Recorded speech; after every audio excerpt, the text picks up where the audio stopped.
함께 마음을 모아 새벽 예배 드리시겠습니다. 나는 선한 싸움을 싸우고 나의 달려갈 길을 마치고 믿음을 지켰으니 이제후로는 나를 위하여 의의 면류관이 예비되었으므로 주 곧 의로우신 재판장이 그날에 내게 주실 것이며 내게만 아니라 주의 나타나심을 사모하는 모든 자에게도니라. 아멘. 찬송가 384장 부르시겠습니다. 384장입니다. 찬송가 384장입니다. 나의 갈 길 다가도록에서 인도하시니 내 주 안에 있는 긍휼 어찌 의심하리요. 믿음으로 사는 자는 하늘 위로 받겠네. 무슨 일을 만나든지 만사 형통하리라. 무슨 일을 만나든지 만사 형통하리라. 나의 갈 길 다가도록 예수 인도하시니 어려운 일 당한 때도 족한 은혜 주시네. 나는 심히 고단하고 영혼 매우 가라나 나의 앞에 반석에서 샘물 나게 하시네. 나의 앞에 반석에서 샘물 나게 하시네. 나의 갈 길 다가도록 예수 인도하시니 그의 사랑 어찌 금지 말로 알 수 없도다. 성령 감화 받은 영혼 하늘 날아갈 때에 영영 보를 나의 찬송 예수 인도하셨네. 영영 보를 나의 찬송 예수 인도하셨네. 아멘. 492장 찬송가 492장입니다. 잠시 세상에 내가 살면서 항상 찬송 부르다가 날이 저물어라 하시면 영광 중에 나아가리. 열린 천국문 내가 들어가 세상 짐을 내려놓고 빛난 면류관 받아 쓰고서 주와 함께 길이 살리. 눈물 골짜기 더듬으면서 나의 갈 길 다간 후에 주의 품 안에 내가 안기어 영원토록 살리로다. 열린 천국문 내가 들어가 세상 짐을 내려놓고 빛난 면류관 받아 쓰고서 주와 함께 길이 살리. 나의 가는 길 멀고 험하며 산은 높고 고름 깊어 고난 나의 몸 쉴 곳 없어도 복된 날이 밝아오리. 열린 천국문 내가 들어가 세상 짐을 내려놓고 빛난 면류관 받아 쓰고서 함께 길이 살리. 한숨 가시고 죽음 없는 날 사모하며 기다리니 내가 그리던 주를 배울 때 나의 기쁨 넘치리라. 열린 천국문 내가 들어가 세상 짐을 내려놓고 빛남 열려간 바다 쓰고서 주와 함께 길이 설리. 아멘. 하나님의 말씀은 구약성경 열왕기하 13장 14절에서 25절까지 말씀을 보시겠습니다. 열왕기하 13장 14절에서 마지막 절까지 제가 갖고 있는 성경으로 583페이지에 있습니다. 13장 14절에서 25절까지 말씀을 함께 읽겠습니다. 엘리사가 죽을 병이 들매 이스라엘의 왕 요아스가 그에게로 내려와 자기의 얼굴에 눈물을 흘리며 이르되 내 아버지여 내 아버지여 이스라엘의 병과 마병이여 하며 엘리사가 그에게 이르되 활과 화살들을 가져오소서 하는지라. 활과 화살들을 그에게 가져오매 또 이스라엘 왕에게 이르되 왕의 손으로 활을 잡으소서 하며 그가 손으로 잡으니 엘리사가 자기 손을 왕의 손 위에 얹고 이르되 동쪽 창을 여소서 하여 곧 열매 엘리사가 이르되 쏘소서 하는지라. 곧 쏘매 엘리사가 이르되 이는 여호와를 위한 구원의 화살 곧 아람에 대한 구원의 화살이니 왕이 아람 사람을 멸절하도록 아벡에서 치리이다 하니라. 또 이르되 화살들을 집으소서. 곧 집음에 엘리사가 또 이스라엘 왕에게 이르되 땅을 치소서 하는지라. 이에 3번 치고 그친지라. 하나님의 사람이 노하여 이르되 왕이 6번을 칠 것이니이다. 그리하였더면 왕이 아람을 진멸하기까지 쳤으리이다. 그런즉 이제는 왕이 아람을 3번만 치리이다 하니라. 엘리사가 죽으니 그를 장사하였고 해가 바뀜에 모압 도적대들이 그 땅에 온지라. 마침 사람을 장사하는 자들이 그 도적대를 보고 그의 시체를 엘리사의 묘실에 들이던짐에 시체가 엘리사의 뼈에 닿자 곧 회생하여 일어섰더라. 요아스 왕의 시대에 아람 왕 하사엘이 항상 이스라엘을 학대하였으나 여호와께서 아브라함과 이삭과 야곱과 더불어 세우신 언약 때문에 이스라엘에게 은혜를 베풀며 그들을 불쌍히 여기시며 돌보사 멸하기를 즐겨하지 아니하시고 이때까지 자기 앞에서 쫓아내지 아니하셨더라.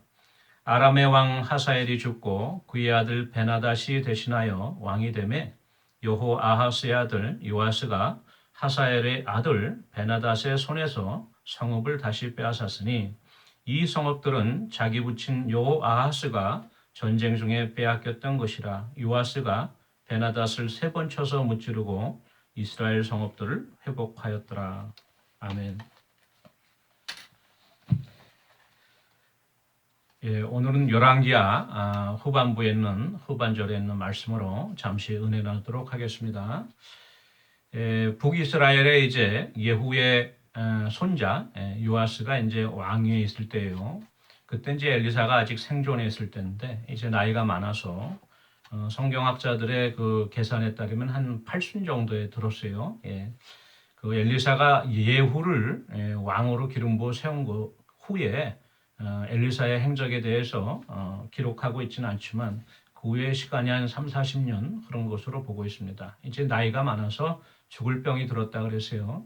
아무리 그 하나님의 사람이고 또 하나님의 권능과 기적과 역사를 많이 베풀었던 주의 종이라 할지라도 우리가 갖고 있는 인간의 생로병사 벗어날 수가 없죠. 그래서 죽을 병이 들매 암이었는지 모르겠어요. 일단 옛날에 그 암이라고 하는 진단이 없었을 테니까. 하여튼 죽을 병이 들매 이제 요아스가 선지자 엘리사가 얼마 살 날이 남지 않았겠구나 해서 문안하러 갔습니다. 그래서 병문안차 가서 눈물을 흘리면서 이렇게 이야기를 하죠. 내 아버지요, 내 아버지요, 이스라엘의 병거와 마병이요.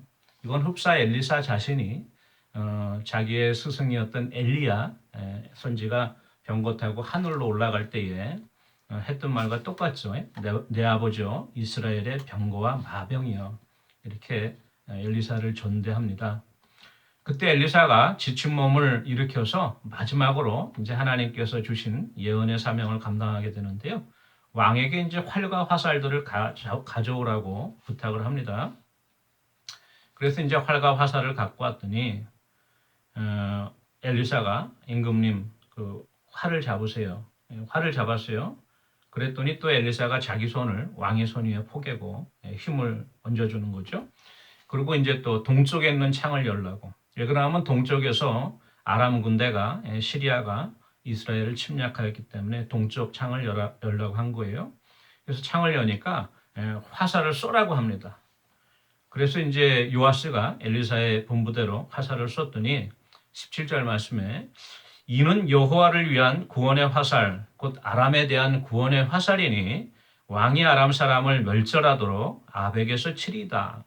하나의 그 상징이죠. 상징으로 왕이 이렇게 동쪽을 향한 화살을 쐈듯이 아벡에서 이제 아람 군대를 크게 물질 거라고 예언의 말씀을 하죠.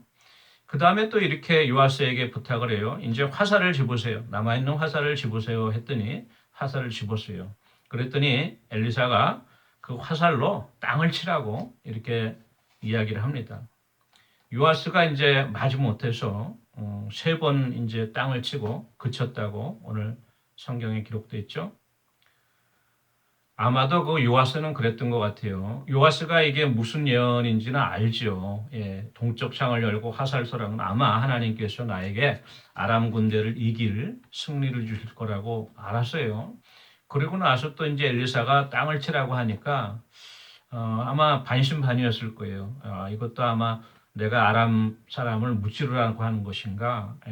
근데 그 믿음이 강하지 않았기 때문에 갖고 있는 회사를 다 땅에다 치지를 않고 그냥 3번 정도, 3번 정도만 땅을 쳤어요. 갖고 있는 화살로.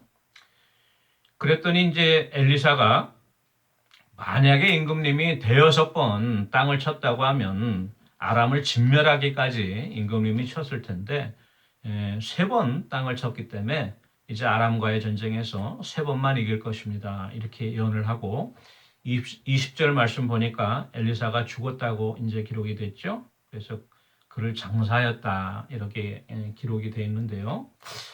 자, 우리 이 말씀을 통하여서 우리가 한 가지 깨달을 수 있는 것이 잠언서 3장 5절에 이런 말씀이 있어요. 너는 마음을 다하여 여호와를 신뢰하고 내 명철을 의지하지 말라. 요아스가 협sak을 해요. 하나님을 신뢰하고 하나님의 종이었던 엘리사의 그 예언의 말씀을 신뢰했다면 더 힘있게 땅을 쳤을 거지만 자기의 경험과 생각으로 그냥 요 정도 3번만 치면 엘리사에게도 내가 존경을 표한 것이고 또 하나님이 나에게 승리를 주시면 좋고 아니면 말고 이런 식이죠. 그래서 자기 명철과 경험을 의지했던 것을 우리가 알 수 있는데요. 그게 요아스의 결정적인 실수였던 것을 우리가 깨달을 수 있죠. 이제 엘리사가 죽어서 장사를 하였는데 때마침에 이제 모압의 도적대들이 모압은 이제 이스라엘 요단강 동편에 있던 나라죠. 한동안 이스라엘이 강성했을 때는 조공을 바치던 나라였는데, 그렇죠? 이제 바뀌어서 이스라엘이 약해지니까 틈을 타서 이제 도적대들이 약탈을 일삼았던 거죠. 그래서 그 도적대를 보고 그 엘리사의 장지 옆에서 장례를 치르던 그 이스라엘 사람들이 화들짝 놀랐어요. 그래서 그 장례를 치르던 시체를 그냥 엘리사의 묘실에, 엘리사의 무덤 있는 곳에 급하니까 그냥 던지고 도망하였는데 바로 그 시체가 엘리사의 뼈에 닿자 오늘 21절 말씀 곧 회생하여 일어섰더라. 시체가 부활한 거예요. 그런 역사를 기록하고 있습니다. 왜 이 말씀을 기록하였을까? 짧은 2절이지만 많은 성경학자들은 그래요. 이것은 아마도 그 엘리사의 어떤 그 선지자의 업적을 능력을 기리기 위해서 그냥 하나의 그 전설처럼 삽입한 것일 것이다. 이 내용을 기록을 하였을 것이라고 보죠. 그것이 아니고 이 하나님의 말씀은 하나님 말씀대로 우리가 믿고 이해를 해야 돼요. 실제로 그 시체가 엘리사의 뼈에 닿았을 때 그 시체가 회생하여 일어섰더라. 이러한 기록이요. 마태복음 27장 예수님이 그 십자가에 돌아가실 때 그 기록인데요. 27장 51절 53절에 이런 말씀이 있어요. 이에 성소 휘장이 위로부터 아래까지 찢어져 둘이 되고 땅이 진동하며 바위가 터지고 무덤들이 열리며 자던 성도의 몸이 많이 일어나되 예수의 부활 후에 그들이 무덤에서 나와서 거룩한 성에 들어가 많은 사람에게 보이니라. 여기서도 그 예수님이 돌아가실 때 성소의장이 위에서 아래로 둘러 찢어질 때 지진이 나고 그렇죠. 바위가 터지고 땅이 진동하였다고 기록되고요. 그러면서 그에 따라서 무덤들이 열리고 많은 성도들의 몸이 일어났다고 기록이 되어 있고요. 또 예수님이 부활하신 후에는 이 무덤에 나온 그 사람들이 거룩한 성 예루살렘에 들어가 많은 사람이 목격하였다고 기록이 되어 있어요. 예. 물론 이전에도 죽은 나사로도 예수님께서 무덤에서 나오게 하시고 많은 죽은 자들 살려주셨잖아요. 엘리야와 엘리사도 죽은 아이들을 살렸고, 예. 죽었던 사람이 살아난 것이 성경에 여기만 기록되어 있는 것이 아니죠. 근데 이 내용을 그냥 하나의 전설이다, 신화다 이렇게 해석하는 것은 성경의 말씀을 있는 그대로 믿지 못하는 믿음이 우리들이 연약하기 때문이라고 생각합니다. 이 말씀을 통해서 하나님께서 주시는 것은 죽었던 사람이 마지막에 다시 살아날 것을 예표하는 그 부활을 예표하기 위해서 이 말씀을 주신 것도 있고요.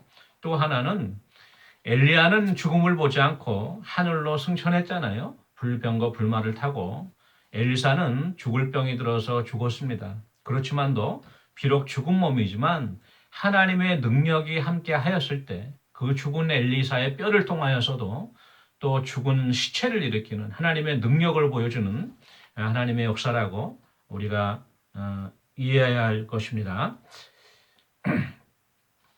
예, 그 후에 22절에서 이렇게 기록이 되어 있죠. 아람 왕 하사엘이 항상 이스라엘을 학대했다. 바로 요아스의 선친 여호아하스 때부터 항상 이스라엘을 학대하였으나 23절 말씀에 여호와께서 아브라함과 이삭과 야곱과 더불어 세우신 언약 때문에 영원히 다윗의 왕조 메시아 왕조를 약속하시고 하나님께서 변치 않으신 언약을 지키신다고 약속하셨기 때문에 이스라엘에게 은혜를 베풀어 주셨고 또 불쌍히 여기시고 아람에게 학대를 받으니까 사사시대와 마찬가지로 불쌍히 여기셔서 돌보아 주시고 또 멸하기를 즐겨하지 아니하셨다고 기록이 되어 있습니다. 하나님의 은혜죠. 아람의 왕 하사엘도 이제 죽어요. 영웅호걸도 다 때가 되면 가는 거죠. 엘리사도 이렇게 죽음을 맛봤듯이 하사엘도 죽고 그 아들 이제 베나닷이 대신하여 아람의 왕이 됩니다. 이때 그 요아스가 베나닷과 전쟁을 해서 자기 선친 시절에 여호아스 때 빼앗겼던 성읍을 다시 빼앗았고요. 그 다음에 또 베나닷과 3번을 전투를 벌려서 3번을 무찌릅니다. 바로 그 엘리사가 하사를 땅에 치라고 할 때 3번 쳤던 거 하나님 말씀대로 3번 이겨서 이스라엘 성읍들을 회복하였다고 오늘 말씀이 기록되어 있는 것이죠. 오늘 이 말씀을 통하여서 우리가 마지막으로 마음속에 새겨야 할 것은 바로 이 그 엘리사의 우리가 생애를 돌이켜 볼 때요. 죽는 순간까지도 하나님의 예언의 사명을 선지자의 사명을 감당하다가 죽었어요. 저희도 하나님 앞에 갈 때까지 우리가 호흡이 있을 때 생명이 있을 동안에 늘 하나님의 손에 붙잡혀서 그 쓰임 받는 그러한 저와 여러분이 되기를 원하고요. 또 하나는 우리가 이 엘리사의 시체에 닿았던 엘리사의 뼈에 닿았던 그 시체가 부활했던 내용을 우리가 살펴보았지 않습니까? 마찬가지로 우리도 마지막 때에 하나님께서 주실 몸의 부활, 우리의 부활, 그 영원한 생명을 소망하면서 어떠한 환경 가운데서도 우리가 소망을 잃지 않고 새 힘을 얻어야 할 것입니다. 그러한 은혜가 저와 여러분에게 함께하기를 원합니다. 우리 같이 기도하는 시간 갖도록 하겠습니다. 11월 마지막 주일이 추수감사 주일 및 창립기념 주일 예배인데요.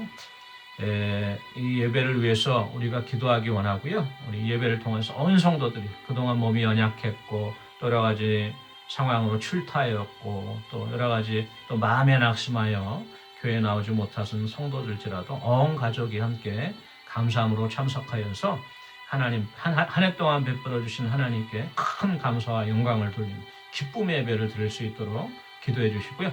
또 우리 추수감사 주일 예배를 위해서 특별 찬양을 준비하는 찬양대가 있는데요. 연습 시간도 많지 않고 또 여러 가지로 우리가 부족합니다. 그렇지만 하나님께서 우리 마음 가운데 찬양의 기쁨을 주시고 또 지혜를 주셔서 우리가 잘 기쁨으로 찬양을 감당할 수 있도록 위해서 기도해 주세요. 우리 권모 집사님 밤에 잠을 잘 못 주무시는데 몸도 많이 허약해지셨어요. 우리 권모 집사님 위해서 붙들어 달라고 기도해 주시고요. 또 우리 김종순 신옥자 권사님 투속 치료를 위해서 계속해서 같이 기도하기 원합니다. 기도하시겠습니다. 사랑해 주님 은혜를 감사합니다. 아버지 우리 좋은나무교회 이제 추수감사 주일 또한 창립기념 주일이 11월 마지막 주일로 다가왔습니다. 아버지 이 예배를 통하여 우리가 하나님께 크신 영광 돌리기 원하고 한 해 동안 우리에게 베풀어 주신 크고 작은 많은 은혜에 감사하기 원하고 아버지 또한 그동안 우리가 하나님께 함께 예배하지 못하는 사랑하는 많은 교우들 우리 가족들이 함께 참석하여 하나님 앞에 영광 돌리기 원하오니 주님께서 붙들어 주시고 또 찬양으로 준비하는 찬양대에 함께 해주셔서 우리 입술과 목소리 또한 아버지 마음을 주장하여 주시고 하나님께 귀한 찬양을 올려드릴 수 있도록 주님 은혜 베풀어 주시옵소서. 또한 아버지 하나님 은혜 가운데 우리 권모 집사님 늘 연약한 육신 가운데 셈을 주시고 붙잡아 주시고 밤에도 아버지 평안히 아버지 주무실 수 있도록 아버지 은혜를 더하여 주시며 하나님께서 붙잡아 주시고 일으켜 주시옵소서. 아버지 김종순 권사님 아버지 참으로 회복이 더딘 가운데 있습니다. 속히 건강으로 회복하여서 다시금 주님 앞에 나올 수 있는 귀한 은혜 허락해 주시고 우리 신옥자 권사님과 함께 투속 치료 가운데 어려움이 없도록 늘 주님께서 붙잡아 주시고 인도하여 주시며 위로하여 주시옵소서. 감사드리고 예수님의 이름으로 기도합니다. 아멘. 사랑해 주님 은혜를 감사합니다. 엘리사가 죽음을 맞이하기까지 그 마지막 남아있는 순간까지 하나님의 사명을 감당하였던 것처럼 아버지 저희들도 부족하고 연약하오나 주님 앞에 가기 전까지 하나님 손에 붙들려 쓰임받기 원합니다. 성령님 붙들어 주시고 은혜를 베풀어 주시옵소서. 감사드리고 예수님의 이름으로 기도합니다. 아멘. 오늘도 복된 하루 되시기 바랍니다. 개인 기도하시겠습니다.